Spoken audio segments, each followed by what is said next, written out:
Gabe, thanks so much for sending this in. I apologize for getting it to you so late. I am I'm guessing you are a infielder outfielder, and we're gonna go through this. The one right here looks a little bit better. The one on the right, the one here looks like you almost jump off that back leg, and I want to stay as low to the ground as I can. Anytime I extend my hips up or jump up, I'm going to have to come down and then stay lower. So that's a definite weakness out of this. So we're going to look at one thing as you load. That's pretty good. So 104, so you're squatting well enough. You squat pretty well. And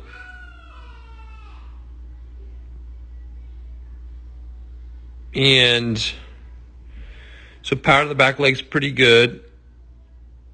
Right there, what you'll see is you're about to throw that ball and that hip has not rotated through.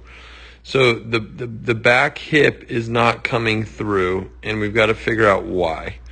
Part of the reason when you squat, your hip is on top of that heel. And what I want to train you to do is to get that knee inside. This is how it should look, where your knee's inside your ankle and your hips inside.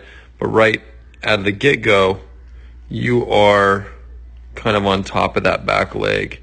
So I want you to ride that back hip a little bit longer. Also, there's an issue with the front leg, and the front leg has got to plant. You're at a race to get that front leg down. Once that front leg down, the hip is down, then the hip can rotate. But right now, you're a little bit late on that. The front leg plants a little bit too late, and then it's hard to rotate that hip through. It should be through. And so power to the back leg, I think that's something that you can work on. I'm thinking off the top of my head, box drill 1, hooks, box drops, walking torques, walking windups. All of those are going to help extend your hip and drive your hip, which leads us into the next movement. So as you plant, this is a little bit, it's harder to see, but I think it's more than that. I think you have a better extension, but it should be about 110 degrees extension with your legs out of that angle. I'm getting 95 out of this, but it's not directly close to you, so that's something you could measure. But this one right here, this is, I think, where you're going to struggle the most. Your front knee bows out, and what happens is your knee isn't internally rotated, so your knee doesn't move, which is nice. It stays straight, it doesn't move, it doesn't budge. But what I will tell you is the leg is planted at a lower angle than it needs to be. So what needs to happen is this angle, this front knee needs to come back and firm up a lot better. And if you look at any of the hard throwers, I want you to look at their front leg, and you're going to see that the majority of them, if not all of them, 99% of them, their front leg is stiffened out faster than what's happening with your front leg. And so all of that energy, you can see that energy go into your knee and into the ground, and all of that energy that's leaving the leg is now not in the baseball. And that's where we're missing some of the velocity. So the front leg, that's something I want you to work on as well. Like I said, I think you have good extension. I'm going to measure this. I think you're probably beyond 110. From this angle, it's hard to see because you're just a little bit in front of the camera. So I want you to focus on that front leg. Like I said, you're not internally rotated, but the angle at the front leg is too low. And that's where you're missing a lot of your velocity. That's huge. You could do med ball throws, stiffening out your leg. You can do a dry run of a hook where you're not throwing the ball, but you're just planting your front leg. Box drill 1, box drill 2, walking torques, all of those are going to help develop that front leg. Hamstring strength is going to be crucial for this. Also, hamstring flexibility is going to be crucial for training that front leg. Right here, you're fine. Right there, that looks like a good throw. But it's the initial phase of that plant leg where you're really absorbing all that energy into 116 degrees. It's too low. I want it to be like 135, if not 140. And then as it retracts, your front knee retracts like it is retracting a little bit. As it retracts this way, you're going to get more velocity on top.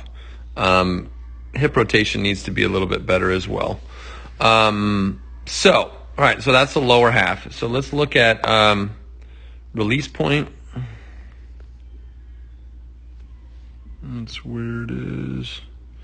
I think you're beyond your front foot, but not by much. I really want you to be, and like I said, a lot of this stuff with that front knee is going to affect the launch. Your chest extension's a little bit high. You're not really driving that chest into that front leg because that front knee is so bent. So there is definitely a room for improvement out of that launch. I think you could be a lot further forward. You're also tilting your upper body this way. You can see how you're tilted. And that's fine, but I'd also like you to lead with that pec. And right now, you're tilting on this side, and that's what we come into a stack. And what happens is, as you're throwing this, I'd like to see right here, I'd like to see this head stay on the backside, and you're coming quite high out of your hips, like you're almost running. I mean, you are running, obviously, but you're jumping, and I want you to speed up those feet, but keep them close to the ground, as close to the ground as you can. I think that's really going to help. You'll probably pick up 3 or 4 miles an hour just with good footwork and not getting up so high off the ground. But I want to stack, and I want to early on. I want to stay back out of this back leg. Your lower body, it has to come up, down, and then sink. So already your hips really high. So that's, I think, stacking. I think you need to work on that. Stacking hooks, box drill 1, box drill 2, triple squats, walking windups. I know that's more of a pitching drill, but I think it's crucial for you. But I think you have a huge potential out of this. I think I really do. And if you ever get a chance to travel to Arizona, I'd love to work with you.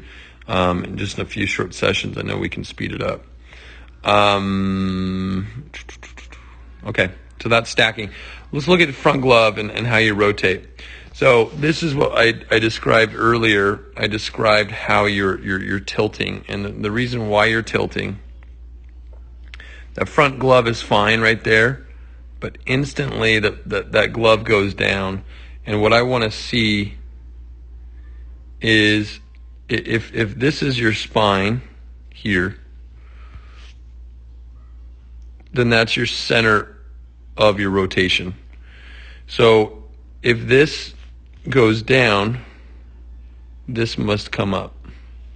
So there's going to be some symmetry in that. And so what I want to do is I want to, if I want to drive that chest through faster, I'm going to pinch a little bit tighter with that front glove and not let myself dip to this side. And what that's going to do is it's going to help me rotate a lot faster around that throwing side. So the front side's got to firm up a lot quicker. And I think your biggest issues are, number one, your front knee, which is your front side, and then also your front glove is an issue. And it's not firming up as quickly as I want. What you can do is you can put a 2-pound ball in your glove as you throw, and you're going to feel when that glove goes down. You're not supporting that shoulder blade. The biggest thing I want you to do with that front glove is to get the shoulder blade supported and allow yourself to rotate a little bit better off the back side. If that front side's not firm enough, it's hard for you to generate force and especially that rotational force. So front knee and then also front glove. So front glove is definitely an issue that you could get 1 or 2 miles an hour out of. For the front knee, final arc is gonna work well. 45-degree knees. Box drill 1, where you're staying stationary on the back leg and you're just working your upper body and creating that tension. That hip chest separation is going to help a lot. So all those things are really going to help. Okay, so front glove. Let's look at right here. It's a little bit blurry. I copied it off of YouTube, so elbows pretty stable through that. I think you do have a high elbow though. Ideally, if I'm going to rotate well, I'm going to stay on the same plane as where my elbow is, right there. And as you drive through, the elbow elevates to throw that ball. And what I want you to try to do, and then this is why, as you plant, this is a great angle. So your plant angle right here is fabulous, 139. But now all that energy bows into that front leg. But because that front leg bows, the energy bows into the front leg, your elbow starts tilting to get that ball through. And so first, you're going to have to stabilize your front leg. And then second, you're going to have to make sure that your chest goes through and not up. And that's going to be the key to creating more power, is just staying on that line and rotating around that. So right here, I'd say, is your axis. And you change your axis as you throw. So the reason why is the front knee and then also the front glove. We've got to firm that up and then create that tension to be able to rotate around that. It's a great throw. I mean, it looks pretty good, but there's some small things that we're really going to use to generate some serious force. Off of here, I think your chest extension needs to improve. Like I said, there's no from the side. Let's see if I can.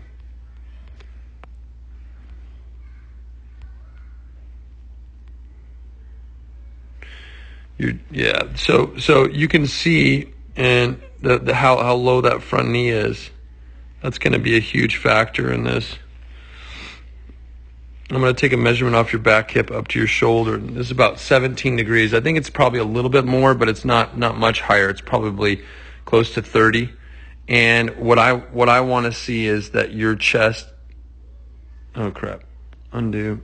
Let's go out to 50. And so that might be a little bit of an exaggeration, but the front knee needs to come back and the chest needs to drive into that front angle of 49, so that you're releasing that ball up and not out. And out is where the arm is protected. Out is where you throw harder. Out is where there's huge arm health. You just feel a lot better on the outside.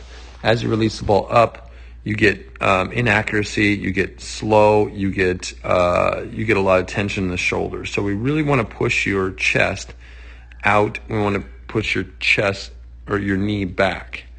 So in that reciprocal action. So chest extension, definitely something I want you to work on. A lot of that knee stuff is going to really help a lot. Guys that throw 90 miles an hour, they're throwing 70 to 75 from their knees. And that's pretty sure. We want to be able to generate a lot of force from our knees with our upper body, and that's going to clean everything up. All right. Everything else looks pretty good. So power to the back leg, the hip rotation, the front knee angle, your front glove, stacking, chest extension, and high elbow. So I know it seems like a lot, but if you think about those things that we just mentioned, we went through, and you can go in and go and take notes and make sure you write down all of those weaknesses that we talked about, and then go back into our website. You'll be able to find each weakness. Just work on one weakness a day. So start with your lower body and work up to your upper body. You could also do lower body day, upper body day, in that way too. So you can kind of mesh those two together. So thanks for tuning in, man. I really believe that there's some huge potential here. You have what it takes. We just got to hone this stuff in, and please don't hesitate to call me or text me. And thanks so much.